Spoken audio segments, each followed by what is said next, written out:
আল্লাহ পাক রব্বুল আলামিন যখন ইব্রাহিম আলাইহিস সালাতু ওয়াস সালামকে দিয়ে কাবা নির্মাণ করেছে, হযরতে ইব্রাহিম যখন কাবা নির্মাণ করলেন, ইসমাঈল আলাইহিস সালাতু ওয়াস সালাম যখন সহযোগিতা করেছে, যুগালি দিয়েছে, ইব্রাহিম যখন কাবা কমপ্লিট হয়ে গেল, তৈরি হয়ে গেল, আল্লাহর পক্ষ থেকে একটা এলান হলো। আল্লাহ পাক ঘোষণা করলেন, ইব্রাহিম ও আমার খলিল, তামাম জগতের মানুষের উদ্দেশ্যে একটা এলান করে দাও, জানায়া দাও, ইব্রাহিম রে, আমি আল্লাহ যে কাবা নির্মাণ করেছি, ঘর নির্মাণ করেছি, তুমি তৈরি করেছো, ইসমাইল সহযোগিতা করেছে, হে আমার খলিল, তামাম জগতের মানুষদেরকে জানায়া দে, আমি আল্লাহর কাবাতে যেন হজ করতে আসে, আমি আল্লাহর কাবা যেন জিয়ারতে আসে। ইব্রাহিম আলাইহিস সালাতু ওয়াস সালাম আল্লাহর কাছে ফরিয়াদ করলেন, মাবুদ ও আল্লাহ, আমি ইব্রাহিম যদি হাতিমে কাবার পাশে দাঁড়িয়ে ঘোষণা করে দেই, এলান করে দেই, আল্লাহ আমার আওয়াজ তো মক্কার আঙ্গিনায় পর্যন্ত যাবে না, মাশরিক মাগরিব কিভাবে আমার আওয়াজ আমি পৌঁছাইব, দাওয়াত পৌঁছাইয়া দিব। আমার আল্লাহ কয়, আমার খলিলুল্লাহ রে, ইব্রাহিম রে, ঘোষণা করে দেওয়ার দায়িত্ব হলো তোমার, মাশরিক থেকে মাগরিব পর্যন্ত তামাম জগতের মানুষের কাছে পৌঁছায় দেওয়ার দায়িত্ব আমি আল্লাহ। ইব্রাহিম, তুমি হাতিমে কাবার পাশে দাঁড়ায়া জগতের মানুষের জন্য এলান করে দাও, জানায়া দাও, আল্লাহর ঘর কাবার হজের কথা তুমি এলান করে দাও। ইব্রাহিম রে, কে শুনলো আর কে শুনলো না, এই দায়িত্ব তোমার না, জানানোর দায়িত্ব হলো তোমার, মানুষের কানে পৌঁছায় দেওয়ার দায়িত্ব হলো আমি আল্লাহর। ওই দিন ইব্রাহিম আলাইহিস সালাতু ওয়াস সালাম মালিকের পক্ষ থেকে এলান করে দিলেন, ঘোষণা করে দিলেন, হে আমার মুসল্লি ভাই বাবারা, যারা আল্লাহর ঘর কাবায় হজ করতে গেছো রে, আলহামদুলিল্লাহ আমাদের সম্মানিত সভাপতি সেক্রেটারি মহোদয়, কমিটির অনেক ভাইরা হজ করতে গেছে, মুসল্লি অনেক ভাইরা হজ করতে কাবা শরীফের মধ্যে গেলেন। কাবার চতুর্দিকে যখন ঘুরে ঘুরে তাওয়াফ করে, একটা দুরূদ পাঠ করা হয়, তালবিয়া পাঠ করা হয়, লব্বাইক আল্লাহুম্মা লব্বাইক, লব্বাইক লা শারীকা লাক লব্বাইক, ইন্নাল হামদা ওয়ান নি'মাতা লাকা ওয়াল মুলক, বলে কি বলে না? জোরে বলেন না, বলে কি না? কেন বলে? এই দুনিয়ার স্কুল মাদ্রাসা ইউনিভার্সিটির মধ্যে একটা নিয়ম আছে, টিচার যখন হাজিরা খাতা খোলে, হাজিরা ডাক দেয়, নাম্বার 1 কেউ বলে লাব্বাইক, কেউ বলে উপস্থিত, কেউ বলে ইয়াস স্যার, কেউ বলে উপস্থিত আছি স্যার, কিন্তু আরবি শব্দ হলো লাব্বাইক, আমি হাজির আছি। ইব্রাহিম আলাইহিস সালাতু ওয়াস সালাম যখন তামাম জগতের মানুষের জন্য ঘোষণা করে দিলেন, যত মানুষ আল্লাহর ঘর কাবায় যায়, প্রত্যেক মানুষ লাব্বাইক আল্লাহুম্মা লাব্বাইক বলে ডাকে, আল্লাহ গো আল্লাহ, আমি তোমার খলিলুল্লাহ ইব্রাহিমের ডাকে সাড়া দিয়ে তোমার দরবারে আজকে উপস্থিত হয়েছি। লক্ষ লক্ষ হাজিরা এই তালবিয়াটা পাঠ করে আমার ভাইয়েরা এলান করেছে, ইব্রাহিম আলাইহিস সালাতু ওয়াস সালাম, আমার আল্লাহ কোরআনের মধ্যে বলে দিয়েছেন, ওয়ালিল্লাহি আলান নাসি হিজ্জুল বাইতি মান ইসতাতা ইলাইহি সাবিলা। ও জগতের মানুষেরা রে, যারা কাবা পর্যন্ত পৌঁছতে সক্ষম, যারা মদিনাতুল মুনাওয়ারা পর্যন্ত পৌঁছতে সক্ষম, পথ খরচ সংকুলন হবে, যাদের নেশাব পরিমাণ মালের অধিকারী আছো, যারা সম্পদের অধিকারী আছো, যারা আল্লাহর ঘর কাবা পর্যন্ত যাদের অর্থ আছে, সম্পদ আছে, মাল আছে, ও ধনীর লোকেরা, তোমাদের ব্যাপারে আল্লাহ মেসেজ দিয়া গেলেন, তোমাদের উপরে আল্লাহর ওয়াস্তে হজ করা আল্লাহ ফরজ করে দিয়েছে। হজ করা কি ফরজ করে দিয়েছেন। আমার ভাইরা, মদিনার নবী বলেন, উম্মত রে, ও উম্মত, আল্লাহর ঘর কাবায় যারা আসবে, আল্লাহ পাক এদেরকে আল্লাহর মেহমান বলে আল্লাহ স্বীকৃতি দিয়েছে। আল্লাহ বলেন জয়ীফুর রহমান হাদিসে হাজিরা হলো আমি আল্লাহর মেহমান। বলেন না সুবহানাল্লাহ। মদিনার নবী হাদিস শরীফের মধ্যে ইরশাদ করেন তাবিউ বাইনাল হজ্জি ওয়াল উমরাতি ফাইন্নাহুমা ইয়ানফিআনিল ফাকরা। উম্মত রে, যখন তোমরা হজ করতে আল্লাহর ঘর কাবায় যাবে, হজের সঙ্গে তোমরা উমরাও আদায় করে নিও। যারা হজের সঙ্গে উমরাও করবে আল্লাহ পাক এদের ভুল ত্রুটি অন্যায় অপরাধ এমন ভাবে ক্ষমা করে দেয়, মাফ করে দেয়। আমার বন্ধুরে, নবীজি বলেন বাইনাহুমাল ফাকরা, তাদের অভাব মোচন আল্লাহ করে দেয়, অভাব অনটন দূর করে দেয়, এদের পাপগুলো আল্লাহ দূরীভূত করে দেয় যারা হজের সাথে উমরাও আদায় করে। সুবহানাল্লাহ। হে আমার ভাইয়েরা, হে আমার বন্ধুরা, আল্লাহর ঘর কাবায় যাইতে পারলে লাভ আছে না নাই? আছে না নাই? বাইহাকি শরীফের হাদিস, নবীজি বলেন যারা আরাফাতের ময়দানে হাজির হবে আল্লাহ পাক ফেরেশতাদেরকে সাক্ষী রেখে রেখে বলতে থাকে, এই তো হাদিস মদিনার নবী বলেন ক্বালা রাসূলুল্লাহ সাল্লাল্লাহু আলাইহি ওয়াসাল্লাম ইযা কানা ইয়াউমুল আরাফা ইয়ানজিলুল্লাহু ইলাস সামাঈদ দুনিয়া ফায়ুবাহি বিহুমুল মালায়েকা ফায়াকুলু উনজুর ইলা ইবাদি আতাউনি শাওসান গায়রাদ দাজ্জিন মিন কুল্লি ফাজ্জিন আমিকি উশহিদুকুম আন্নী ক্বাদ গাফারতু লাকুম ফায়াকুলুল মালায়েকাতু ইয়া রাব্বি ফুলানুন কানা ইয়াহরিকু ইয়াকুলুল্লাহু আযজা ওয়া জাল্লা রাওয়াহুল মুসলিম। আমার নবী বলেন যারা হাজিরা যখন আরাফাতের ময়দানে উপস্থিত হয়, হাজির হয়, আমার আল্লাহ কুদরতি ভাবে প্রথম আকাশের মধ্যে আল্লাহ অবতরণ করেন।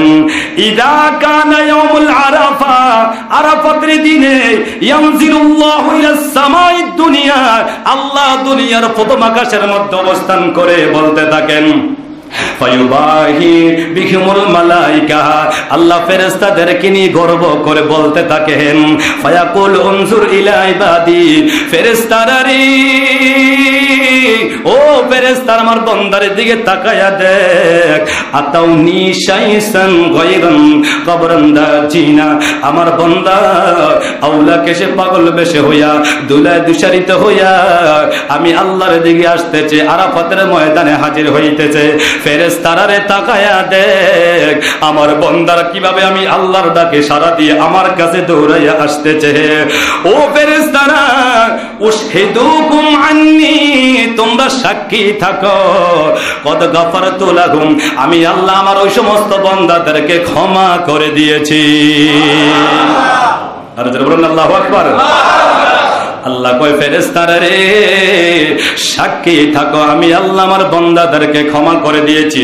এইবার ফেরেশতাদের পক্ষ থেকে একটা অবজেকশন আসলো, ফায়াকুলুল মালায়েকাতু ইয়া রাব্বি ফুলানুন কানা ইখরিকু, ও আল্লাহ উমকের ছেলে উমক তো গুনাহ করেছে, ত্রুটি করেছে, ভুল করেছে, অন্যায় করেছে, আল্লাহ এটা কিভাবে মাফ হবে? আল্লাহ কয় ফায়াকুলুল্লাহু আযজা ওয়া জাল্লা গফারতু লাহুম, আল্লাহ কয় ফেরেশতারা রে,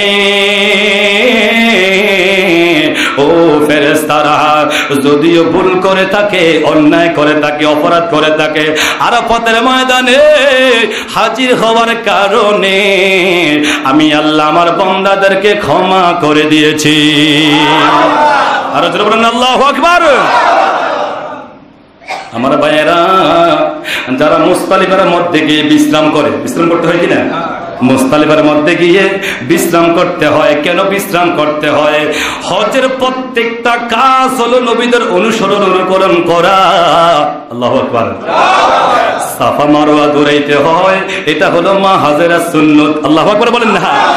এইরকম ভাবে হজের প্রত্যেকটা রুকুন আর হাকাম হলো নবীদের অনুসরণ অনুকরণ করা। মুজদালিফায় গিয়ে হাজিরা বিশ্রাম নিতে হয়। ও হাজিরা, কেন তোমরা মুজদালিফায় গিয়ে বিশ্রাম নাও? হাজিরা কয় হুজুর জীবনে কত ঘুমাইলাম, কত আরামায়েশের মধ্যে কাটাইলাম, কিন্তু মুজদালিফার মধ্যে যে ঘুমাইলে এত আরাম লাগে, এত মজা লাগে, এত আরামের ঘুম জীবনে আর কোনোদিন ঘুমাই না। যদি জিজ্ঞাসা করে হাজী ভাই রে কেন মুজতালিফার ঘুম তোমার কাছে আরাম লাগে, বলবে হুজুর জানি না, জানার জন্য তো আজকে আমাদের আয়োজন করা হয়েছে। হে আমার ভাইরা, মা হাওয়া আলাইহিস সালাতু ওয়াস সালাম, বাবা আদম আলাইহিস সালাতু ওয়াস সালাম মুজতালিফার মধ্যে গিয়ে বিশ্রাম করেছে, ঘুমাইছে। আমার ভাইরা রে, যত তালার মধ্যে ঘুমাও না কেন, যত আরামেশের মধ্যে থাকো না কেন, যত জাতিমের মধ্যে ঘুমাও না কেন, কিন্তু রে ভাই মায়ের কোলে ঘুমানোর মতো এত আরাম, এত শান্তি দুনিয়াতে আর কোথাও পাওয়া যায় না। ঠিক কিনা, ঠিক কিনা? মায়ের কোলে সন্তান যেরকম ভাবে ঘুমায়, এটার চাইতে আরাম শান্তি আর কোন ঘুমে পাওয়া যায়? আরাম মুজতালিফার ময়দানে কেন এত আরাম পাওয়া যায়? মামাদের মা হাওয়া আলাইহিস সালাম মুজতালিফার মধ্যে ঘুমাইলো, বাবা আদম মুজতালিফার মধ্যে ঘুমাইলো। এই জন্য কিয়ামত পর্যন্ত যত হাজিরা মুজতালিফার মধ্যে যাবে রে, ওই মা হাওয়ার কোলে, বাবা আদমের কোলে সন্তানেরা ঘুমাইবে। এই জন্য এত মজার ঘুম। আর ওই মুজতালিফার মধ্যে ঘুম যাওয়াটাও ইবাদত। জোরে কন্যা সুবহানাল্লাহ। এরকম ভাবে যারা আল্লাহর ঘরের মেহমান হয়ে যায়, আল্লাহকে সাক্ষী রেখে রেখে তাওয়াফ করে, মদিনার নবী বলেন যারা আল্লাহর ঘরে মেহমান হয়ে যায়, যারা আল্লাহর ঘরের হাজির হয়ে যায়, ও হাজিরা, যখন ইহরামের কাপড় পরে তোমাদের বাহনের মধ্যে যখন তোমরা পাও রাখলা, আকাশ থেকে একজন ফেরেশতা ডেকে ডেকে বলতে থাকে, হাজিরা রে তোমার জীবন ধন্য, তোমার ভাগ্য খুলে গেছে, নসিব হয়ে গেছে। হাজি যখন ইহরাম পরে লাব্বাইক আল্লাহুম্মা লাব্বাইক বলে যখন চিৎকার মারতে থাকে, আকাশ থেকে একজন ফেরেশতা ডাক দেয়, লাব্বাইক ওয়া সাদাইকা, হে হাজি সাহেব তোমার কথা সত্য, তোমার ডাক সত্য, তোমার হজ পবিত্র, তোমাকে আল্লাহ কবুল করে নিয়েছেন, এমন ভাবে কবুল করেছেন রে হাজি। একজন হাজি সাহেব যদি অন্যায় কাজ থেকে বিরত রেখে, অশ্লীল কাজ থেকে বিরত রাখা আল্লাহর ঘরে হজ কইরা যদি বাংলাদেশে ফিরে আসতে পারে বা গজাবজার ঘরের মধ্যে ফিরে যায়, আল্লাহর নবী হাদিসের মধ্যে বলেন একটা মাসুম বাচ্চা দুনিয়ার মধ্যে প্রসব করলো, একটা মা প্রসব করলো, ওই বাচ্চারা নবজাত হিসাবে দুনিয়ার মধ্যে আগমন করলো, ওই বাচ্চার যেরকম কোন গুনাহ থাকে না, আল্লাহর ঘর কাবায় যারা হজ করে আসবে তাদের আমলনামার মধ্যে কোনো গুনাহ থাকে না। আল্লাহু আকবার বলেন না, আল্লাহু আকবার। আমাদের কি মন চায় না? আমাদের কি মন চায় না একটু আল্লাহর ঘরে কাবায় যেতে? হে আমার ভাইরা, কাবা আল্লাহর ঘর হজ করে এবার হাজিরা যখন মদিনায় চলে যাবে, আহারে মদিনা কত শান্তির জায়গা, মদিনা কত আরামের জায়গা, মদিনা কত নিয়ামতের জায়গা। আমার নবী হাদিসের মধ্যে বলেন, আন আবি হুরায়রা রাদিয়াল্লাহু তাআলা আনহু قال قال رسول الله صلى الله عليه وسلم ما بين بيتي ومنبري روضة من رياض الجنة ومنبري على حوضي رواه البخاري। আমার নবী বলেন, উম্মত রে কেন মদিনায় আসবে না? মদিনা কত শান্তির জায়গা, মদিনা কত আরামের জায়গা, নিয়ামতের জায়গা।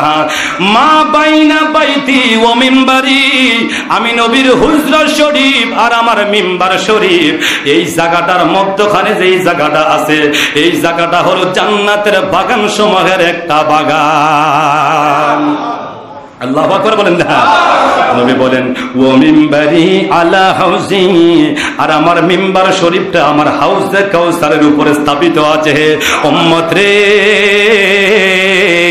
এই মদিনার তৈয়বার মধ্যে যদি তোমরা ঢুকে যাও, আমার মসজিদের ভিতরে যদি তোমরা ঢুকে যাও, তোমরা মনে মনে নিয়ত করবে যেন তোমরা আল্লাহর জান্নাতে ঢুকতেছ। আল্লাহু আকবার বলেন না। হে আমার ভাইয়েরা, মদিনায় আমরা কেন যাব গো? মদিনার জন্য হাজিরা কেন এত পাগল, কেন এত দেওয়ানা?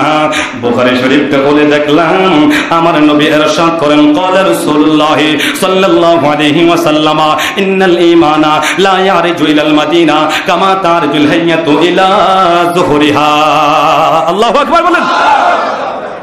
আমার নবী বলেন, ইন্নাল ঈমানা, নিশ্চয় ঈমান, ঈমানদাররা, ঈমানওয়ালারা, লা ইয়ারজু ইলাল মাদিনা, মদিনার দিকে দৌড়াবে। কোথায় দৌড়াবে? দুর্বলনা কোথায় দৌড়াবে? নবী বলেন নিশ্চয় ইমানদারেরা মদিনার দিকে দৌড়াবে। কেন দৌড়াবে?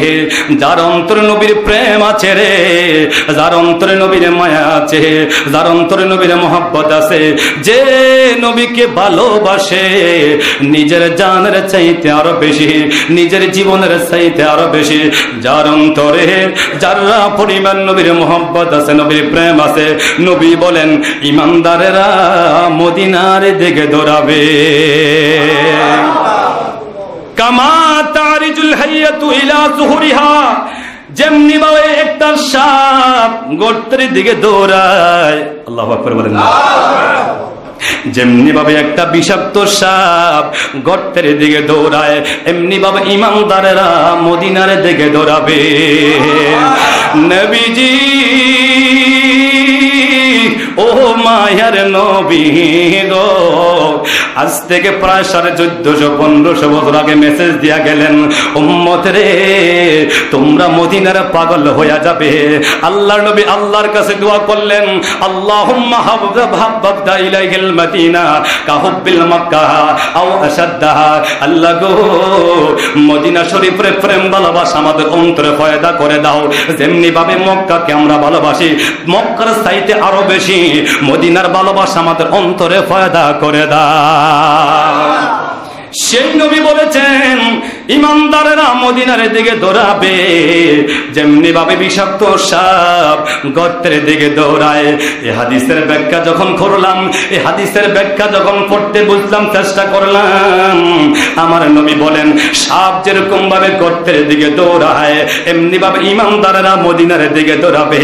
এই হাদিসের ব্যাখ্যা যখন পড়লাম আমার ভাইয়েরা, একটা সাপ তার নিরাপদের জায়গা হলো গর্ত, ঠিক কিনা? একটা সাপের শান্তির জায়গা হলো গর্ত, নিরাপদের জায়গা হলো গর্ত, আশ্রয়ের জায়গা হলো গর্ত। একটা সাপ যদি রাস্তার উপরে কেউ দেখে, মানুষ চিৎকার মেরে ডাক দিবে, সাপ দেখছি, লাঠি নিয়ে আসো, টেড়া নিয়ে আসো বা চল নিয়ে আসো, যেটা বলেন না কেন, সাপ মারতে হবে, সাপ দেখছি। একটা সাপ যেরকম ভাবে নিজেকে সেভ করার জন্য, নিজেকে বাঁচানোর জন্য, নিজেকে নিজে ঠিক রাখার জন্য, একটা সাপ যেরকম ভাবে গর্তের দিকে দৌড়ায়, শান্তির দিকে দৌড়ায়, আরামের দিকে দৌড়ায়, নিজের শান্তির দিকে সে দৌড়ায়। ও বিশ্বের মুসলমান,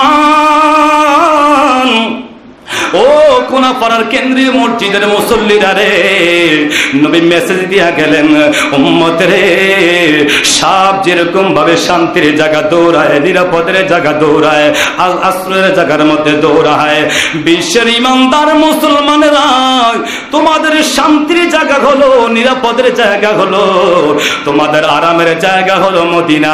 এই জন্য ইমানদারেরা মদিনার দিকে দৌড়াবে। আল্লাহু আকবার। মদিনা যাইতে পারলে, মক্কাতে যদি কেউ নামাজ পড়ে, 1 রাকাত নামাজে 1 লক্ষ রাকাতের নামাজের সওয়াব। আল্লাহু আকবার।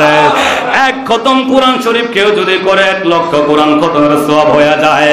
মদিনাতে কেউ যদি 1 ওয়াক্ত নামাজ পড়ে, 50,000 রাকাতের সওয়াব হয়ে যায়। 1 খতম কোরআন শরীফ করলে 50 খতম কোরআন শরীফের সওয়াব পাওয়া যায়। আল্লাহু আকবার বলেন না। সেই মদিনার নবী হাদিসের মধ্যে বলেন, উম্মত রে মান হাজ্জা ফাজারা কবরি বাদা মাউতি কানা কামান জারানি ফি হায়াতিহি।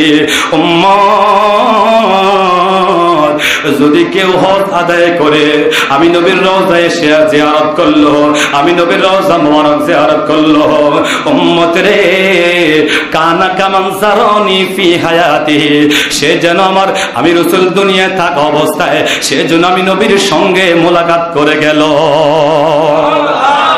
সেজন্য আমি নবীর সঙ্গে দেখা করে গেল, আমার সঙ্গে মোলাকাত করে গেল। আল্লাহু আকবার বলেন না।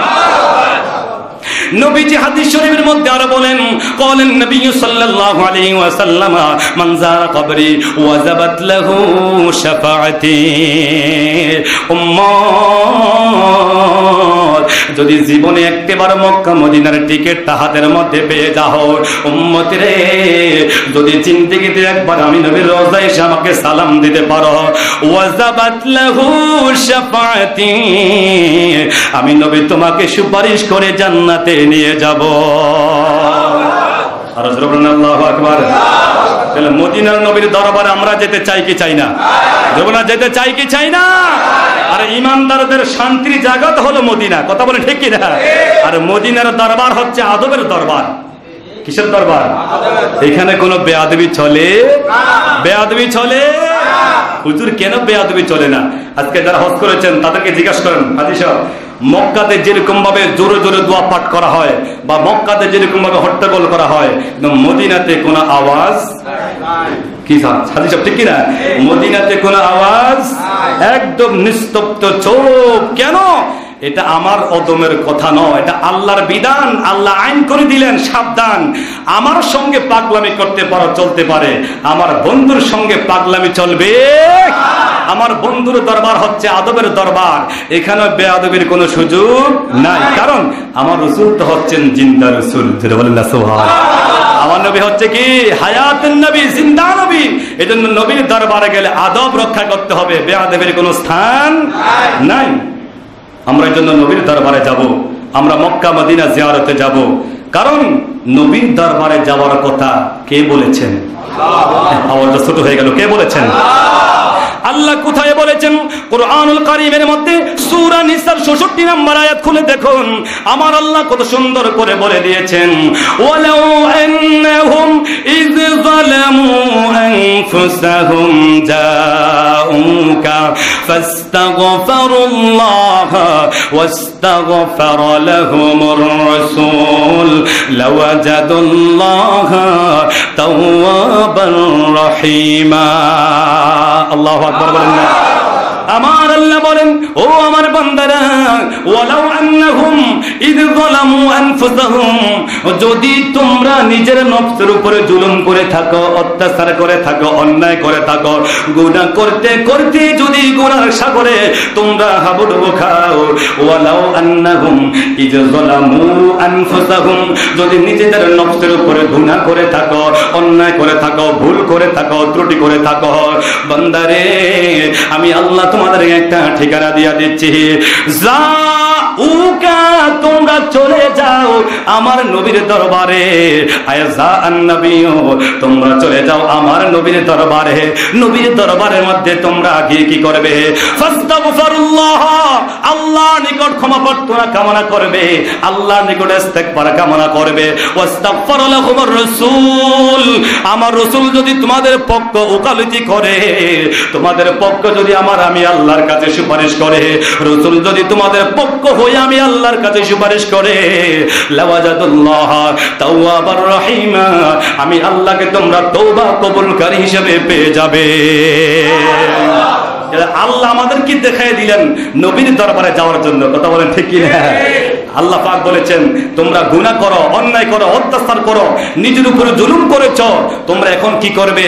যাউকা আইজান নবিয়্যু, তোমরা চলে যাও আমার নবীর দরবারে। জোরে বলেন না সুবহানাল্লাহ। ফাস্তাগফিরুল্লাহ, নবীর দরবারে গিয়ে তোমরা তওবা ইস্তিগফার কামনা করবে, আমি আল্লাহর কাছে জীবনের গুনাহ ক্ষমা চাবে।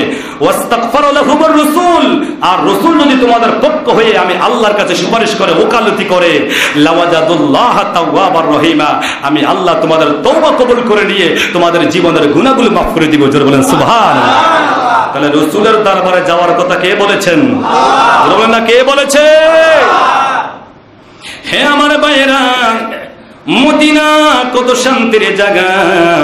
নবীজি বলেছেন, মদিনাতু খায়রুল লাকুম লাউ কানু ইয়ালামুন, মদিনা কত শান্তির জায়গা, মদিনা কত আরামের জায়গা, যদি তোমরা বুঝতে, জীবনে তোমরা কোনোদিন মদিনা ছেড়ে যাইতে না। হে হাজিরা, যখন মদিনায় গিয়ে হজ আদায় করে, নবীর রওজা মুবারক জিয়ারত করে, নির্দিষ্ট ওয়াক্তের নামাজ যখন শেষ হয়ে যায়, হাজিরা নবীর রওজায় গিয়ে নবীকে সালাতু সালাম জানিয়ে যখন বিদায় নিয়ে চলে আসে, খোদার কসম খেয়ে বলি রে বাবা, একটা হাজি নাই যে হাজির চোখে দিয়া গড় গড় করে পানি বের হয় না। যদি জিজ্ঞাসা করে হাজি রে, এ হাজি কেন কান্দ, হাজি চিৎকার মেরে ডাক দিবে, বাইরে এত শান্তির জায়গা, এত আরামের জায়গা, এত নিরাপদের জায়গা আজকে কয়েকটা দিন মদিনার মধ্যে দেখেছি, নামাজ আদায় করেছি। আমার নবী হলো উম্মতের দিওয়ানা, উম্মতের পাগল, উম্মতের কান্ডারি নবী। নবীর রওজা ছেড়ে যাইতে আমার মনে চায় না। প্রত্যেকটা হাজি সন্তান যেরকম মায়ের কোলে বিনায়া বিনায়া কান্দে, প্রত্যেকটা হাজি নবীর রওজা থেকে যখন বিদায় নিয়ে চলে আসবে এমন ভাবে বিনায়া বিনায়া কান্দে রে। নবীকে সালাম দিয়ে বলে, ইয়া রাসূলুল্লাহ, জীবনে আর কোনোদিন না জানি নসিব হবে না। মায়ের নবী গো, উম্মতের একটা সালাম যদি আপনার দরবারে কবুল হয়ে থাকে, ইয়া রাসূলুল্লাহ, আমি কিভাবে আপনাকে ছেড়ে বাংলার জমিনে যাব, আমি কিভাবে আপনাকে ছেড়ে যাব। নবীর কথা শুনে, নবীর ভালোবাসা যাদের চোখের পানি গড় গড় করে ছেড়ে দিয়ে হাজিরা কান্দে, নবীর রওজা মুবারক থেকে আওয়াজ দিয়ে বলে, উম্মতের কান্দিস না রে, কাঁদিস না, যা যা। আমি নবী তো ঘোষণা দিয়েছি, মান যারা কবরি ওয়াজাবাত লাহু শাফাআতি।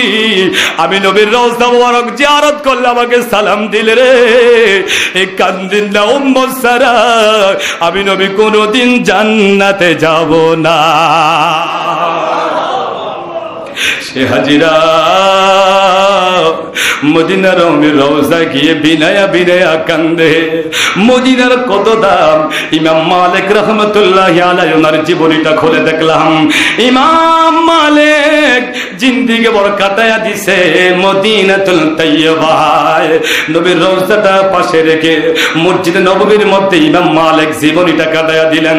ওনার জীবনীতে এসেছে উনি যত বছর মদিনায় থেকেছে, মদিনার অলিতে গলিতে হাঁটছে, কিন্তু কোনদিন জুতা পায়ে দিয়ে হাঁটে নাই। ওনাকে প্রশ্ন করা হয়েছে, কেন আপনি জুতা পায়ে দিয়ে হাঁটেন না? ইমাম মালিক বলেছে, দুনিয়ার মানুষ, আমি ইমাম মালিক যদি জুতা পায়ে দিয়ে হাঁটি রে, না জানি এই রাস্তা দিয়ে আমার দিনের নবী হেঁটে গেছে, না জানি রে ওই রাস্তা দিয়ে আমার নবী হেঁটে গেছে। নবী যেই রাস্তা দিয়ে হেঁটে গেছে, আমি ইমাম মালিক কিভাবে ওই রাস্তা দিয়ে হেঁটে যাব? জিন্দেগি বড় কাটায়া দিল, কোনোদিন জুতা পায়ে দেয় না। ইমাম মালিকের জীবনীতে এসেছে, উনি মক্কা মদিনার খাজুর গাছ আকলে ধরে বলতেন, মদিনার খাজুর গাছ তুই বড় ভালো, তুই নবীকে দেখছো রে, আর আমি কপাল পরা বুঝি এখনো আমার নবীকে দেখি নাই। যখন কোন হাজতের প্রয়োজন হতো, হেরেম শরীফ থেকে অনেক দূরে গিয়ে হাজতের কাজ সেরে আবার নবীর রওজা মুবারকের কাছে এসে বিনায়া বিনায়া কাঁদতেন আর দুরূদ শরীফ পড়তেন। এমন একটা রাত্র যায় না যেই রাত্রে ইমাম মালিক নবীর জিয়ারতে ধন্য হয় না। প্রত্যেকটা রাত্রে ইমাম মালিক আমার নবীর জিয়ারতে ধন্য হয়ে যেতেন। আল্লাহু আকবার বলেন না। ওই নবীর রওজায় যেতে মন চায় কি চায় না? আরো জোরে কন্যা চায় কি চায় না? নবী হলো হায়াতুন নবী, নবী হলো জিন্দা নবী। নবীর দরবারে বেয়াদবির কোন সুযোগ। নবীর দরবার হচ্ছে আদবের দরবার, তাজিমের দরবার। হুজুর কোথায় পাইন আপনি আদবের দরবারে? এ হাজিরা, আল্লাহর কসম দিয়ে বলি, যারা হজ করেছ রে, মসজিদ নববীর মধ্যে যারা ঢুকেছ, নবীর রওজা মুবারক যারা দেখেছ, আল্লাহর নবীর রওজা মুবারক সোনালী গম্বুজের মধ্যে, সোনালী গালিচার মধ্যে, সবুজ কাপড়ের মধ্যে সোনালী অক্ষরে নবীর রওজা মুবারকের উপরের মধ্যে লেখা আছে। কি লেখা? সেই লেখাটা হলো কোরআনুল কারীমের 26 পারা সূরা হুজরাতের 2 নম্বর আয়াতটা নবীর রওজা মোবারক উপরে লেখা আছে, ইয়া আইয়ুহাল্লাযীনা আমানু লা তারফাউ আসওয়াতাকুম ফাওকা সাইতিন নাবিয়্যি ওয়া লা তাজহারু লাহু বিল কওলি কাযাহরি বা'দিকুম লিবা'দিন আন তাহবাতা আ'মালুকুম ওয়া আনতুম লা তাশউরুন। নবীজি রওজা মোবারকের উপরে লেখা আছে, ইয়া আইয়ুহাল্লাযীনা আমানু, ও ঈমানদাররা, লা তারফাউ আসওয়াতাকুম, তোমাদের কণ্ঠের আওয়াজ যেন আমার নবীর কণ্ঠের চাইতে বেশি বড় না হয়। আল্লাহু আকবার। কোরআনুল কারীম 26 পারা সূরা হুজরাতের 2 নম্বর আয়াত আল্লাহ পাক বলতেছেন, ইয়া আইয়ুহাল্লাযীনা আমানু, ও ঈমানদাররা, লা তারফাউ আসওয়াতাকুম ফাওকা সাইতিন নাবিয়্যি, নবীর কণ্ঠের চাইতে, নবীর আওয়াজের চাইতে তোমাদের আওয়াজ যেন বড় না হয়ে যায়, তোমাদের কণ্ঠ যেন বড় না হয়ে যায়। তোমরা দুনিয়াতে একজন অপরজনকে যেইভাবে সলিমউদ্দিন কলিমউদ্দিন নাম ধরে ডাক দাও, একজন আরেকজন দুনিয়াতে যেইভাবে নাম ধরে ডাক দাও, সাবধান, আমার নবীকে ওইভাবে নাম ধরে ডাক দিবে না, ওইরকম ভাবে সম্বোধন করবে না। নবীর দরবার হলো আদবের দরবার, তাজিমের দরবার। চোখ থাকতে হবে, নীরবে প্রেমের কানেকশনটা লাগাইতে হবে, অন্তরে প্রেমের কানেকশনটা লাগাইতে হবে। কোন আওয়াজ দেওয়া যাবে না, কোন গন্ডগোল করা যাবে না, হট্টগোল করা যাবে না। বেয়াদবি করলে আমি শালম যেদিন আল্লাহ নিজে ফতোয়া দেয়, যদি নবীর দরবারে বেয়াদবি করো আমি আল্লাহ ফতোয়া দিয়ে দিচ্ছি, আনতা হাবাতা আমালুকুম ওয়া আনতুম লা তাশউরুন। যদি নবীর দরবারে বেয়াদবি করো, যদি বেয়াদবিটা হয়ে যায়, তোমাদের আমলগুলা বরবাদ হয়ে যাবে রে, তোমরা টের পাবে না। আর বলুন আল্লাহু আকবার। আল্লাহ কয়, যদি আমার নবীর সঙ্গে কিঞ্চিত পরিমাণ বেয়াদবি করো, বেয়াদবি হয়ে যায়, আনতা হাবাতা আমালুকুম ওয়া আনতুম লা তাশউরুন, তোমাদের আমলগুলা বরবাদ হয়ে যাবে, নষ্ট হয়ে যাবে, তোমরা টের পাবে না, তোমাদের খবর থাকবে না। দুনিয়ার মধ্যে নামাজি হাজি গাজী দাবি করো, পরকালের মধ্যে যদি আমল নিয়ে যাও, আল্লাহ আমলের খাতাটা দেখাই দিয়ে বলবে, আল্লাহ গো আমি না নামাজ আদায় করছি, আমি না রোজা রাখছি, আমি না হজ করছি, আমি না যাকাত দিছি, আমলের খাতাতে এখন সব জিরো জিরো দেখা যায়, জিরো জিরো দেখা যায়। আল্লাহ কইবা আমল করছো ঠিক, অন্তরের মধ্যে আমার নবীর সঙ্গে বেয়াদবি করেছ, হাবিবের সঙ্গে বেয়াদবি করার কারণে আমি আল্লাহ তো আগেই ফতোয়া দিয়া দিছি রে, যত আমল করো আমল বরবাদ হইয়া যাবে যদি আমার নবীর সঙ্গে বেয়াদবি করো। তাহলে নবীর দরবার হচ্ছে আদবের দরবার। কিসের দরবার? যেমন না কিসের দরবার? আমার নবী উম্মতের দুরূদ ও সালাতু সালাম সব কিছু শুনতে পায়। যারা বলেন না সুবহানাল্লাহ। নবী বলেছেন, মান সাল্লা আলাইয়া ইনদা কবরি সামিতুহু ওয়া মান সাল্লা আলাইয়া তাইবান উবলিগতুহু। রাসূল বলেছেন, যে ব্যক্তি আমি রাসূলের রওজায় এসে আমাকে সালাম দিল, সামিতুহু, আমি রাসূল নিজ কান মোবারকে সালাতু সালামের দুরূদ শুনতে পাই। সুবহানাল্লাহ। ওয়া মান সাল্লা আলাইয়া তাইবান উবলিগতুহু, যারা দূর থেকে আমাকে সালাম দিবে ফেরেশতারা আমার কাছে এনে পৌঁছায়া দেয়, আল্লাহ আমার কাছে এনে পৌঁছায়া দেয়, আমি নবীর নিচে শুনি, শোনার কোনো মাধ্যমের অভাব নাই। কিন্তু যারা নবীর রওজা গিয়ে নবীকে সালাম দিবে, নবীকে তাকে চিনি, তার বাবাকে চিনি, তার সব কিছু চিনি, সুতরাং সাবধান আদব ভাবে থাকতে হবে। যেরকম না সুবহানাল্লাহ। আমার নবী হচ্ছেন হায়াতুন নবী। কোন নবী? যেরকম না কোন নবী? হায়াতুন নবী। কেমনে নবী হইল এই কথাটা বলে আমি ছেড়ে দিচ্ছি, কারণ হায়াতুন নবী না মানলে ঈমান থাকবে না। আল্লাহ নিজে ফতোয়া দিয়ে দিয়েছে হায়াতুন নবী কিভাবে হলো। আমার ভাইয়েরা, আজরাইল আলাইহিস সালাতু ওয়াস সালাম যখন আমার নবীর কাছে এসে নবীর রূহ মুবারকটা নিয়ে গেলেন, এই কথাটা বলতে 2-4 ঘন্টা সময় লাগবে। কিভাবে নবীর রূহ মুবারকটা বের করা হলো এত লম্বা কলা কাহিনী বলা যাবে না। আজরাইল যখন আমার নবীর রূহ মুবারকটা নিয়ে গেলেন, ইসমাইল ফেরেশতার সঙ্গে আর 70,000 ফেরেশতা, এক একটা একটা ফেরেশতার দায়িত্বে আরো 70,000 ফেরেশতা, অসংখ্য গণিত ফেরেশতা আমার নবীর আত্মা মোবারকের স্বাগতম ওয়েলকাম ইস্তাকবাল জানানোর জন্য নবীর রূহ মোবারকটা বের করে আজরাইল আল্লাহর কাছে নিয়ে গেলেন। আল্লাহ গো আল্লাহ, তোমার বন্ধুর রূহ মোবারকটা নিয়ে এসেছি, আল্লাহ কোথায় রাখবো? তোমার বন্ধুর রূহ মোবারকটা কোথায় রাখবো? আল্লাহ বলে দাও না। আল্লাহ কয় আজরাইল রে, ও আজরাইল, 7 আকাশ তালাশ করো, জান্নাতের মধ্যে গেলে তালাশ করো, ইল্লিনের মধ্যে যাও, সিজ্জিদের মধ্যে যাও, তারা সপ্ত আকাশের নিচের মধ্যে যাও, আমার খোদাইত্বের মধ্যে তালাশ করে দেখো আমার বন্ধুর রূহ মোবারকটা কোথায় রাখলে ভালো হবে, কোথায় উত্তম জায়গা আছে, কোথায় শান্তির জায়গা আছে, কোথায় আমার বন্ধুর রূহ মোবারকটা রাখলে ভালো হবে, একটু তালাশ করে দেখো। আজরাইল বলে দুনিয়ার মানুষ,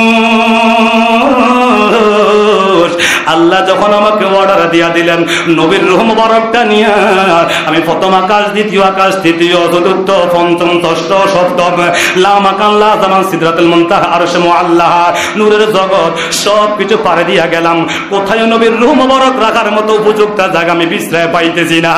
আমি সপ্ত আকাশের নিচের মধ্যে গেলাম, সপ্ত জমিনের নিচের মধ্যে তাতাসারা পর্যন্ত গেলাম, কোথায় নবীর রূহ মোবারক রাখার জায়গা আমি পাইতেছি না। জান্নাতের মধ্যে গেলাম, জান্নাতুল আদম, জান্নাতুল মাওয়া, জান্নাতুল কারার, জান্নাতুল ফেরদাউসের মধ্যে গিয়ে আমি তালাশ করতে শুরু করলাম, কোথায় নবীর রূহ মোবারকটা রাখবো, কোথায় নবীর রূহ মোবারকটা রাখার জায়গা পাচ্ছি না। আজরাইল এবার কয় আল্লাহ গো, ও আল্লাহ, তোমার বন্ধুর রূহ মোবারকটা আমি কোথায় রাখবো আল্লাহ, রাখার মতো কোনো জায়গা পাচ্ছি না। আল্লাহ কয় আজরাইল, এরে আজরাইল, আমি আল্লাহ তো ঘোষণা আগে দিয়া দিছি, আমার বন্ধুর চাইতে রে তামাম জগৎ আমি এত উত্তম করে বানাই না, আমার বন্ধুরে এত শান দিয়া, মোহাব্বত দিয়া, এত তাজিম করে মোহাব্বত করে বানাইছি, বন্ধুর দেহর চাইতে আমি আল্লাহর জগতে আর কিছু দামি হতে পারে না। আজরাইল, একটা কাজ করো না, জান্নাত করলা, তার শাখা আকাশ করলা, শান জমিন করলা, কোথায় বন্ধুর রূহ মোবারক রাখার মতো জায়গা পাচ্ছ না। আজরাইল রে,